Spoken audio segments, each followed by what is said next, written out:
یہ ارشاد مرسل اعظم ہے اور ان کو میں آپ تک پہنچا رہی ہوں۔ سبق لینا اور نہ لینا آپ کا کام ہے۔ عورتوں کا کردار کوئی معمولی کردار نہیں ہے، اور ہم ہی وہ ہیں جو وقت روانگی مدینہ سے امام حسین کے ساتھ ایثار و قربانی کا مظاہرہ کرنے کے لیے، اور حسین جس طرف مردوں کو ساتھ لیے جا رہے تھے اسی طرف عورتیں تھیں۔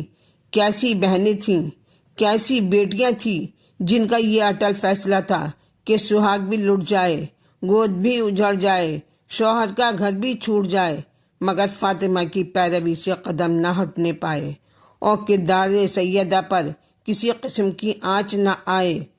ایک واقعہ سنا رہی ہوں جس سے آپ تمام حضرات کو یہ پتہ چلے گا کہ کردار کی بلندی، نفس کی پاکیزگی کس درجے پر ہونا چاہیے۔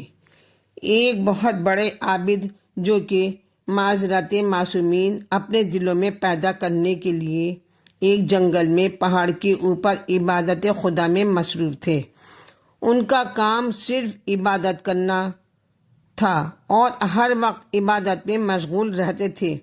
ایک مرتبہ شیطانوں کی ایک میٹنگ ہوئی اور اس میں یہ طے پایا کہ اس کو بہکایا جائے۔ کچھ شیطانوں نے کہا میں بہکا سکتا ہوں۔ شیطانوں کے سردار نے کہا کہ کیوں کر عورت کے ذریعے؟ سردار نے کہا نہیں۔ دوسرے نے کہا درہم دینار کی لالچ دے کر۔ سردار نے کہا اس سے بھی نہیں ہوگا، قصہ پرانا ہے، میں مختصر بیان کر رہی ہوں۔ آخر میں ایک شیطان نے کہا میں بہکا سکتا ہوں۔ سردار نے پوچھا وہ کیوں کر؟ جواب دیا کہ اس کے ساتھ بیٹھ کر عبادت کروں گا۔ اب صبح کے وقت ہمارے عابد نے دیکھا کہ ایک دوسرا عابد بھی ہمارے بغل میں بیٹھ کر عبادت خدا میں مصروف ہے۔ پھر اس نے بہت سے سوالات اس سے کیے، لیکن وہ ہے کہ بس عبادت خدا میں مصروف ہے۔ مسلسل 2 دن 3 دن کی کوشش کے بعد وہ مجھ سے بولا میں بہت بڑا گناہ گار ہوں اور اب اس منزل پہ ہوں کہ میرا سوائے عبادت کے اور عبادت خدا بندی کے کچھ جی نہیں چاہتا۔ میرے عابد نے دریافت کیا کہ بھائی گناہ کیا چیز ہے، ذرا ہمیں بھی بتاؤ کہ مجھ کو بھی عبادت میں مزہ آئے۔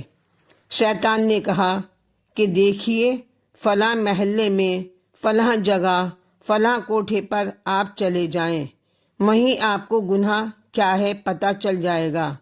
اب وہ عابد گناہ کی تلاش میں اور اس کوٹھے پر جہاں کا پتہ دیا تھا، کوٹھے پر پہنچ کر ایک عورت کو انہوں نے دیکھا کہ نہایت حسین و جمیل، ظاہری اعتبار سے نہایت سجی ہوئی تھی۔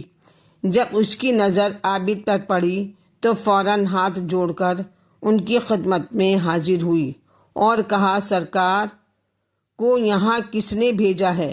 ہمارے عابد نے سارا واقعہ سنایا اور زن فاحشہ فوراً بولی کہ سرکار واپس چلے جائیں، وہ جس عابد نے آپ کو بھیجا ہے وہ عابد نہیں بلکہ شیطان تھا۔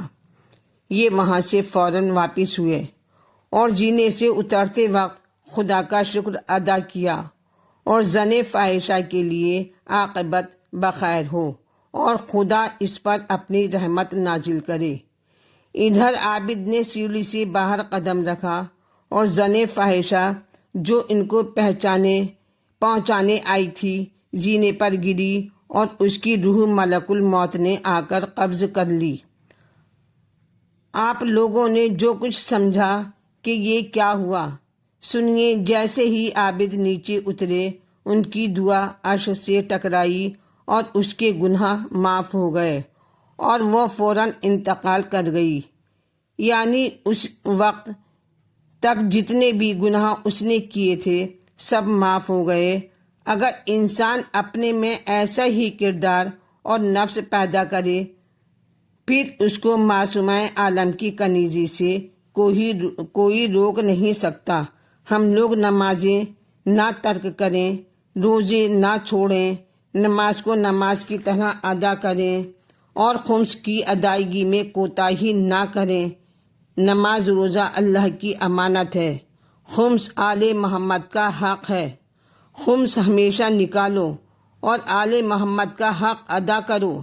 جس طرح نماز واجب ہے اسی طرح خمس بھی واجب ہے۔ خمس امام کا حق ہے، یاد رکھیں، شریعت کی پابند ہو جائیں اور کردار کو اتنا بلند کرو کہ وہ آخری منزل پر آ جائے۔ کردار کی بلندی کس منزل پر ہوتی ہے؟ فاطمہ اور ثانیہ زہرا جب نماز پڑھتی تھیں تو گھروں میں روشنی پھیل جاتی تھی۔ تم بھی اپنے گھروں کو نماز کی روشنی سے روشن کرو اور اپنے بچوں کو دیندار بناؤ، اپنے بچوں کو قرآن کے سوروں کی تلاوت بتاؤ تاکہ روزانہ تمہارا گھر با رونق رہے۔